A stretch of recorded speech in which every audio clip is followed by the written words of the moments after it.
दोस्तों, क्या आप जानते हैं कि इस बार जन्माष्टमी पर बहुत बड़ी कंफ्यूजन होने वाली है?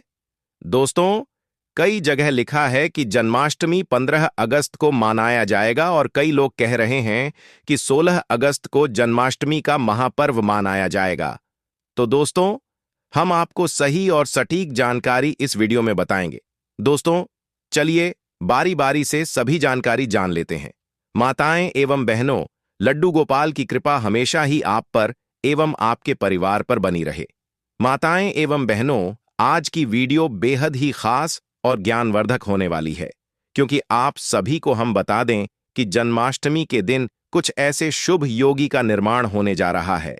अगर आप अपने जीवन में सुख समृद्धि पाना चाहते हैं, आप अपनी हर एक मनोकामना पूरी करना चाहते हैं, तो आपको हम बता दें कि अगर आप लड्डू गोपाल यानी कि श्री कृष्ण की कुछ ऐसी वस्तुएं हैं, अगर आप कुछ ऐसी चीज हैं जिन्हें आप अगर जन्माष्टमी के दिन या फिर जन्माष्टमी से एक दिन पहले अगर आप इन चीजों को अपने घर ले आते हैं, तो मां के चलिए आपके भाग्य के तारे निराले हो जाएंगे। आप अपने जीवन में जो भी परेशानी से जूझ रहे हैं, वह हमेशा के लिए समाप्त हो जाएगी। माताएं एवं बहनों, आप सभी को हम बता दें कि अगर आप इन चीजों को अपने घर पर ले आते हो और पूरी पूजा विधि के साथ अगर आप इन चीजों को अपने घर पर रख लेते हो, तो मानकर चलिए आपको वह लाभ देखने को मिलेगा जो आपने कभी नहीं देखा होगा। इसीलिए माताएं बहनों से हाथ जोड़कर निवेदन है कि हमारे चैनल द मतंग वास्तु की इस वीडियो को आप पूरा जरूर देख लें, क्योंकि हम आपको बता देती कुछ ऐसे शुभ संयोग का निर्माण होने जा रहा है कि इस जन्माष्टमी बहुत ही पवन और चमत्कारी होने वाली है। इसलिए माताएं एवं बहनों, पहले हम आपको बता देते हैं कि जन्माष्टमी कितनी तारीख को मनाई जाएगी और कौन से बुक शुभ संयोग इस दिन निर्माण हो रही है, जिससे कि हर एक माता बहन को बहुत ही शुभ और मंगलकारी लाभ प्रदान होने वाला है। इसलिए अगर आप लड्डू गोपाल की कृपा पाना चाहते हैं, प्राप्त करना चाहते हैं, तो इस वीडियो को सच्चे दिल से लड्डू गोपाल जी के लिए एक लाइक जरूर ही कर दीजिए। चलिए पहले यह जान लेते हैं कि कौन सी बुक शुभ सहयोग का निर्माण हो रहा है, जो बहुत ही शुभ और मंगलकारी इस जन्माष्टमी पर माने जा रही है। उसके बाद हम जानेंगे कि आखिर वह कौन सी वस्तुएं हैं जिन्हें अगर आप जन्माष्टमी के दिन अपने घर ले आते हैं, तो आपकी हर एक मनोकामना इच्छा एक दिन में ही यानी कि 24 घंटे के अंदर ही पूरी हो जाएगी। एवं आपके घर में अगर धन की कमी है या फिर कोई भी समस्या हो, वह एक दिन में ही समाप्त हो जाएगी। चलिए सभी बातों को हम बारी बारी से जान लेते हैं। जन्माष्टमी पर अब की बार जयंती सहित रोहिणी योग जाने। कृष्ण जन्माष्टमी पूजन का शुभ मुहूर्त। जन्माष्टमी का पर्व इस बार 15 या 16 अगस्त कब है? जन्माष्टमी जानिए। तिथि, पूजा का शुभ मुहूर्त और धार्मिक महत्व। वैदिक पंचांग के अनुसार हर साल भाद्रपद माह के कृष्ण पक्ष की अष्टमी तिथि पर जगत के पालनहार भगवान श्री कृष्ण का अवतरण दिवस मनाया जाता है। हिंदू सनातन धर्म में कृष्ण जन्माष्टमी का विशेष महत्व है। पंचांग मुताबिक हर साल श्री कृष्ण जन्माष्टमी भादो मास के कृष्ण पक्ष की अष्टमी तिथि को मनाए जाने का विधान है। इस दिन भगवान श्री कृष्ण जन्मोत्सव होता है। आपको बता दें कि भगवान श्री कृष्ण के जन्म के समय अष्टमी तिथि, रोहिणी नक्षत्र, लग्न, वृषभ राशि और बुधवार का दिन था। वहीं भगवान का जन्म मध्य रात्रि को हुआ था। इस दिन श्री कृष्ण के बाल स्वरूप लड्डू गोपाल के रूप में उनकी मूर्ति का पूजन करना शुभ होता है। इस साल जन्माष्टमी का पर्व 16 अगस्त को मनाया जाएगा। साथ ही इस दिन सर्वार्थ सिद्धि और अमृत सिद्धि योग बन रहा है, जिससे इस दिन का महत्व और भी बढ़ गया है। आइए जानते हैं तिथि और शुभ मुहूर्त। कृष्ण जन्माष्टमी तिथि 2025 पंचांग के मुताबिक 15 अगस्त को देर रात 11:48 पर भाद्रपद माह के कृष्ण पक्ष की अष्टमी तिथि आरंभ होगी। वहीं 16 अगस्त को रात और 9:35 पर अष्टमी तिथि का अंत होगा। भगवान कृष्ण का जन्म मध्य रात्रि में हुआ है। इसके लिए भगवान कृष्ण का जन्मोत्सव मध्य रात्रि में मनाया जाता है। कृष्ण जन्माष्टमी शुभ मुहूर्त 2025 जन्माष्टमी पर शुभ मुहूर्त 16 अगस्त को रात्रि 12:05 से लेकर 12:45 तक रहेगा। आपको बता दें कि जन्माष्टमी की रात्रि में भगवान श्री कृष्ण की विधि विधान पूर्वक पूजा अर्चना की जाती है। जयंती योग का शुभ संयोग इस दिन चंद्रमा वृषभ राशि में होंगे, जैसा कि भगवान कृष्ण के जन्म के समय संयोग बना है। दरअसल उस दिन भी चंद्रमा वृषभ राशि में ही थे। जिस रात में अष्टमी तिथि मध्यकाल में होती है, उसी दिन जन्माष्टमी का पर्व मनाया जाता है। इस दिन रोहिणी नक्षत्र और चंद्रमा का वृषभ राशि में होना बेहद ही शुभ फलदाय रहेगा। साथ में अगर जन्माष्टमी पर सोमवार या बुधवार हो जाए तो यह बहुत ही दुर्लभ संयोग बनाता है।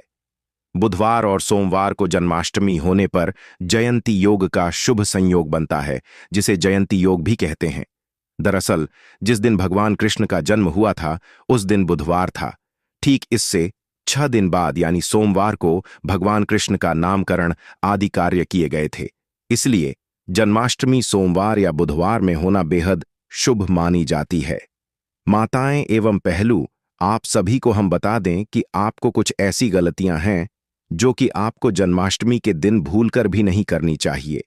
यह जानना आपके लिए बेहद ही जरूरी और खास है, क्योंकि अगर आप जन्माष्टमी का व्रत रखती हैं तो आपको ऐसी गलतियां भूलकर भी नहीं करनी चाहिए। इसके बाद हम जानेंगे कि आपको जन्माष्टमी के दिन कौन सी वह चीज है जो अपने घर पर जरूर ही ले आनी है। पर इससे पहले हम आपको यह भी बता देते हैं कि ऐसी कौन सी बुक गलतियां हैं जो जन्माष्टमी के दिन किसी भी माता बहन को भूलकर भी नहीं करना चाहिए। नहीं तो घर पाप लगता है और इसे आपके परिवार को बहुत ही ज्यादा कष्टकारी दुख का सामना करना पड़ सकता। इसलिए आप वीडियो को पूरा ही देखें। चलिए जान लेते हैं वह कौन से काम है जो हमें भूलकर भी नहीं करने चाहिए। कृष्ण जन्माष्टमी का दिन बहुत शुभ होता है और मान्यता है कि इस दिन दोस्तों की सारी मनोकामनाएं पूरी होती हैं। हालांकि इस दिन कुछ खास बातों का भी ध्यान रखना जरूरी होता है। आइए जानते हैं कि कृष्ण पूजा के दौरान कौन से काम शुभ नहीं माने जाते हैं। जन्माष्टमी के दिन भूलकर भी तुलसी के पत्ते नहीं तोड़ने चाहिए। भगवान विष्णु को श्री कृष्ण का अवतार माना जाता है। मान्यता के अनुसार तुलसी भगवान विष्णु को अत्यंत प्रिय है, इसलिए इस दिन तुलसी के पत्ते तोड़ना शुभ नहीं माना जाता है। मैं माता एवं बहनों, आप सभी ऐसी गलती भूलकर भी ना करें, क्योंकि इससे घोर पाप लगने की आशंका बनी रहती है। इसलिए आप सभी को इस गलती को भूलकर भी नहीं करना चाहिए। नहीं तो आपके घर में कल इसका मां बन जाता है और ना ही अपने घर पर किसी को यह चीज करने दी। चलिए अगली गलती जान लेते हैं जो आपको भूलकर भी नहीं करनी चाहिए। जो लोग जन्माष्टमी का व्रत नहीं रखते हैं उन्हें भी इस दिन चावल नहीं खाना चाहिए। एकादशी और जन्माष्टमी के दिन चावल और जौ से बने भोज्य पदार्थ खाना वर्जित माना जाता है। माता एवं बहनों, आपको हम बता दें, इस दिन चावल होते हैं, उन्हें आप भूलकर भी ना खाएं, यह अच्छा नहीं माना जाता।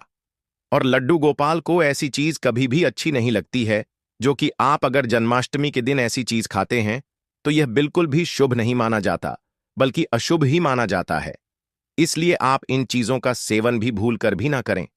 आज के दिन लहसुन, प्याज या कोई भी अन्य तामसिक भोजन नहीं करना चाहिए। इस दिन घर में मांस और शराब नहीं लाना चाहिए। इस दिन प्याज और लहसुन को तो भूलकर भी नहीं खाना चाहिए, क्योंकि यह तामसिक भोजन में आते हैं और इन चीजों को आप भूलकर भी सेवन नहीं करना चाहिए, क्योंकि यह बिल्कुल भी अच्छा नहीं माना जाता। और लड्डू गोपाल भी, इन चीजों का अगर आप जन्माष्टमी के दिन सेवन करते हैं तो लड्डू गोपाल आपके घर से दूर चले जाते हैं और वह नाराज हो जाते हैं।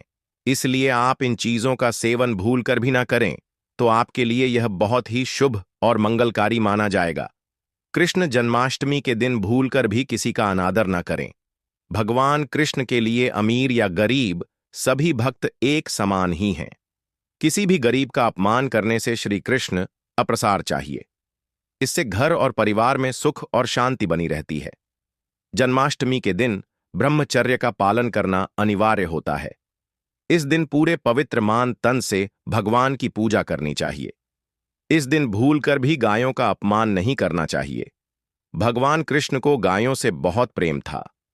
कान्हा बचपन गायों के साथ ही खेलते थे। ऐसी मान्यता है कि जो भी गाय की पूजा करता है उसे श्री कृष्ण का आशीर्वाद जरूर मिलता है। जो लोग इस दिन व्रत रखते हुए, उन्हें रात में 12 बजे से पहले अपना व्रत नहीं खोलना चाहिए। उससे पहले व्रत खोलने से पूजा का फल मिलता है और व्रत भी अधूरा माना जाता है। माताएं एवं पहलू चली। अब जान लेते हैं कि वह कौन सी ऐसी चीज हैं जिन्हें अगर आप लड्डू गोपाल की कृपा पाने के लिए, यानी कि लड्डू गोपाल की कृपा प्राप्त करने के लिए, अगर आप जन्माष्टमी के दिन आप इन चीजों को खरीद कर अपने घर ले आते हैं, तो मानकर चलिए आपका भाग्य बदल जाएगा। माताएं एवं बहनों, आप सभी से हाथ जोड़कर निवेदन है कि हमारे चैनल की इस वीडियो को अभी तक आप देख रहे हैं तो कमेंट बॉक्स में जय जय लड्डू गोपाल, जय श्री कृष्ण अवश्य ही लिख दें, जिससे कि आपकी हर एक मनोकामना लड्डू गोपाल तक पहुंच जाएगी और हर एक मनोकामना 24 घंटे के अंदर ही पूरी हो जाएगी। चलिए जान लेते हैं कौन सी है वह वस्तुएं जिन्हें अगर आप जन्माष्टमी के इतने पावन अवसर पर अपने घर ले आते हैं तो आपको वह लाभ देखने को मिलेगा जो आपने अपनी जिंदगी में कभी कल्पना भी नहीं की होगी। इसलिए हम सभी बातों को आप सभी को बारी बारी से बताएंगे। चलिए जान लेते हैं कौन सी है वह वस्तुएं जिन्हें अगर आप जन्माष्टमी के दिन घर ले आएंगे तो यह बहुत ही शुभ और मंगलकारी रहेगा। माताएं एवं बहनों, आप सभी को हम बता दें कि आपको यह तो याद ही होगा कि भगवान श्री कृष्ण को माखन बचपन से ही पसंद था। श्री कृष्ण घरों से माखन चुराकर खाते थे, इसलिए उनको माखन चोर भी कहा जाता है। जन्माष्टमी के दिन अगर माखन में तुलसी डालकर भगवान श्री कृष्ण को अर्पण करते हैं तो सारी मनोकामनाएं पूर्ण होंगी। बांसुरी, जब भी आप भगवान श्री कृष्ण का चित्र देखते हैं तो उसमें बांसुरी अवश्य होती है। भगवान श्री कृष्ण को बांसुरी अति प्रिय है। बांसुरी प्रेम के कारण इन्हें बंसीधर के नाम से भी जाना जाता है। जन्माष्टमी के दिन आप चांदी या लकड़ी की बांसुरी खरीदकर भगवान श्री कृष्ण को चढ़ाएं। पूजा समाप्त होने के बाद उसे तिजोरी में रख दें। इससे घर की आर्थिक समस्या दूर होती है। गाय बछड़े की मूर्ति ज्योतिष शास्त्र के अनुसार गाय में कई देवी देवताओं का वास होता है।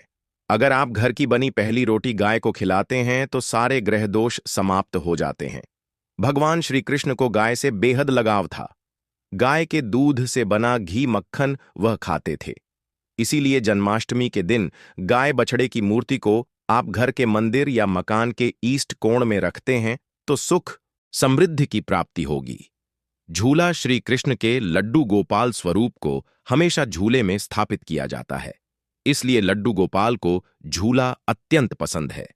जन्माष्टमी के दिन झूला खरीदकर लड्डू गोपाल को उसमें स्थापित करें। घर में सुख शांति बनी रहेगी। पीले फूल भगवान कृष्ण को बहुत प्रिय होते हैं, इसलिए घर में पीले फूल लाना चाहिए।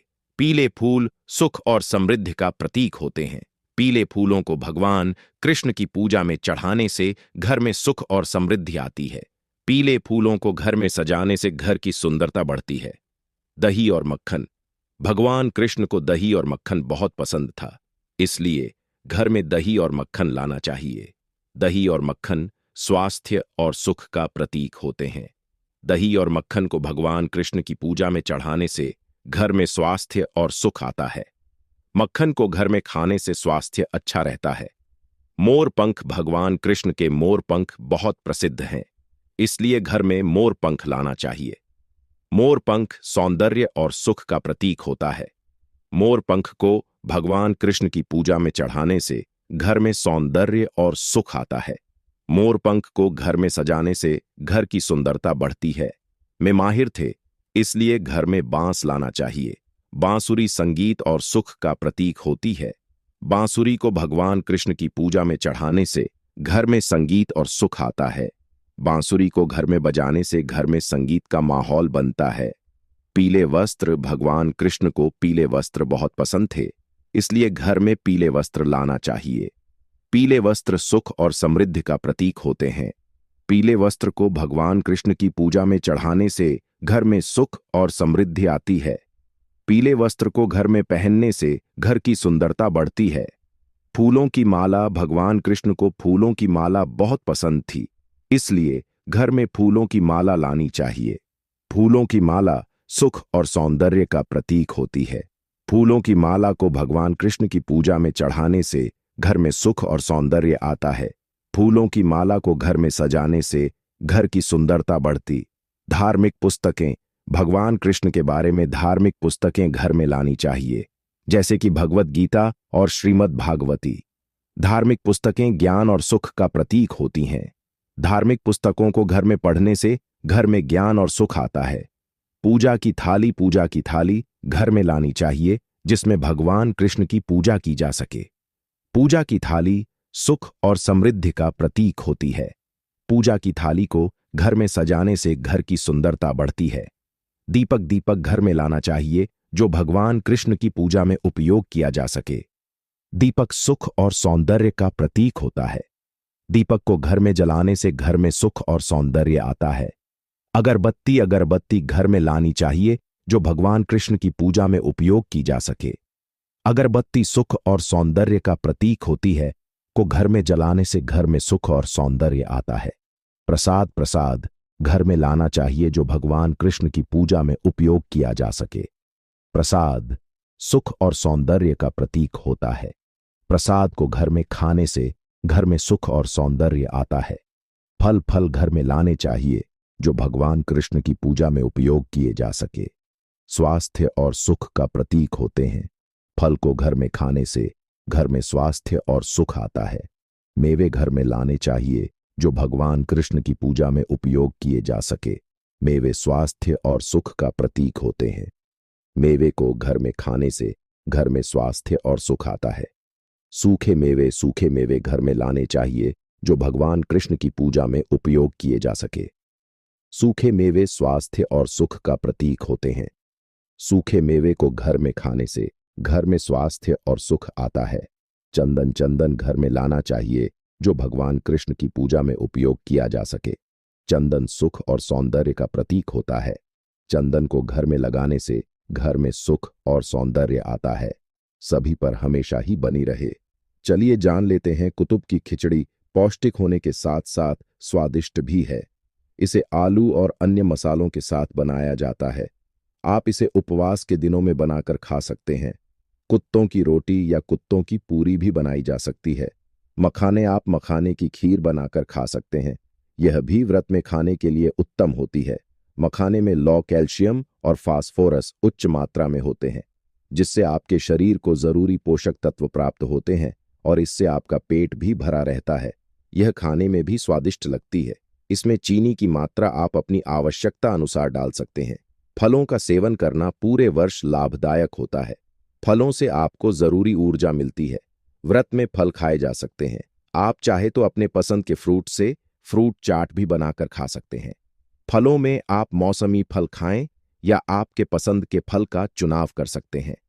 साबूदाना उपवास के दौरान एक पसंदीदा व्रत का खाना है, जिसे व्रत में अधिकतर लोगों द्वारा खाया जाता है।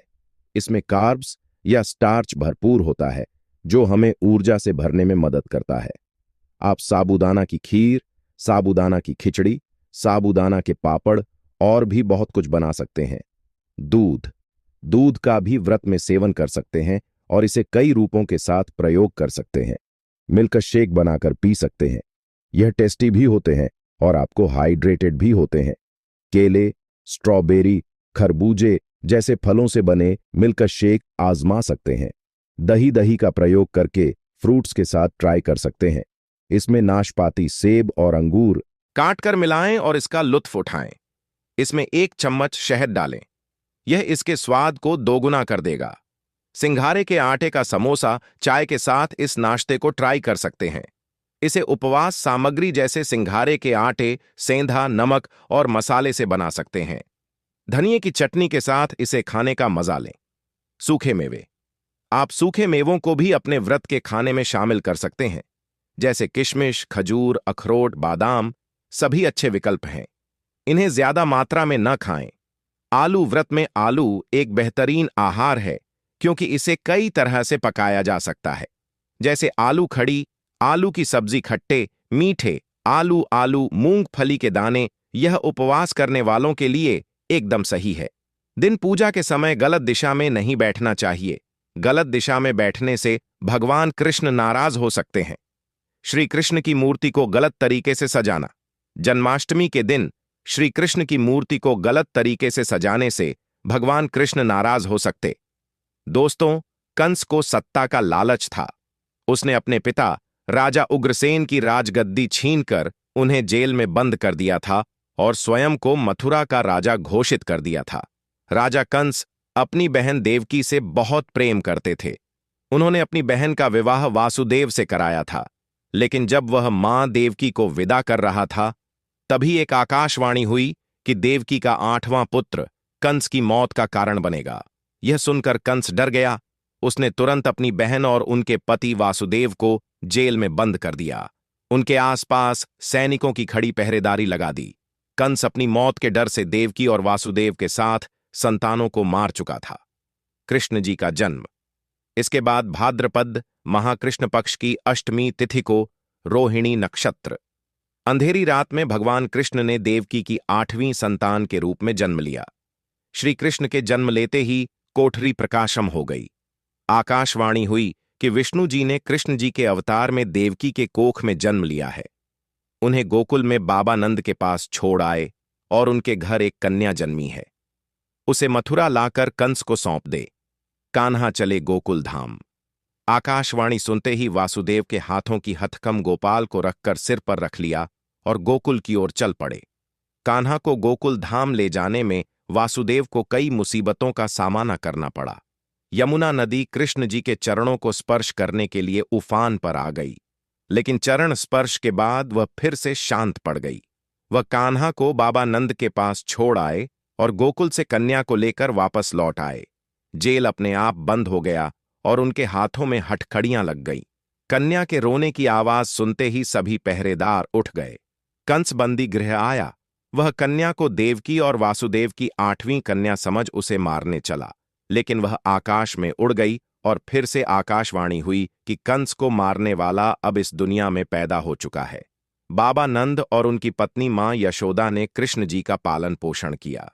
राजा कंस ने कृष्ण जी का पता लगाकर उन्हें मारने की खूब कोशिश की, लेकिन कंस की सारी कोशिशों विफल हुई और कृष्ण जी को कोई मार नहीं सका।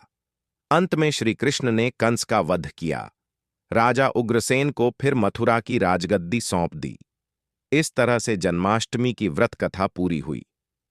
दोस्तों, आगे बढ़ने से पहले कमेंट बॉक्स में अपनी राशि भी डाल दीजिएगा।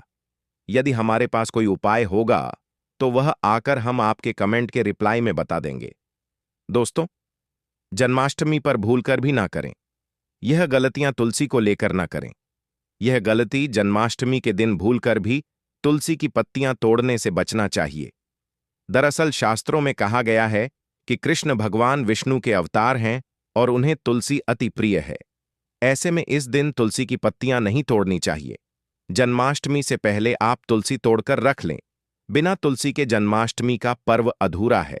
भगवान कृष्ण किसी भी ऐसे भोग को स्वीकार नहीं करते जिसमें तुलसी पत्र ना पड़ा हो। ऐसा भोग पाप के समान होता है, जहरीला माना जाता है। चावल खाना। यह बात तो सभी जानते हैं कि एकादशी के दिन चावल नहीं खाने चाहिए, लेकिन बहुत ही कम लोग जानते हैं कि जन्माष्टमी के दिन भी चावल को खाना वर्जित होता है, चाहे आप व्रत रखें या ना रखें।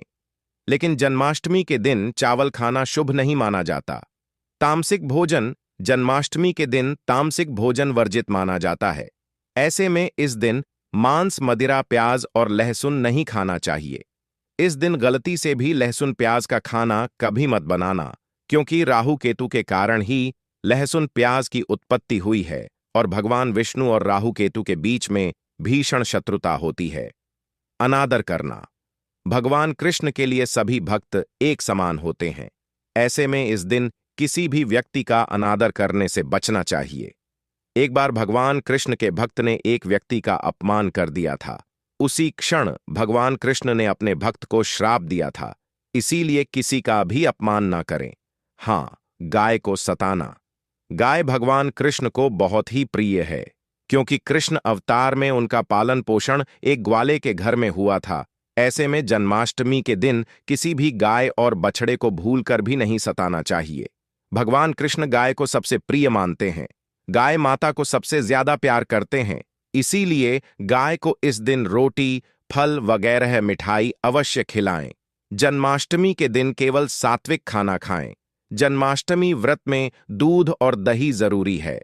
व्रत के दौरान ताजे फलों के शेख, लस्सी, छाछ या दूध का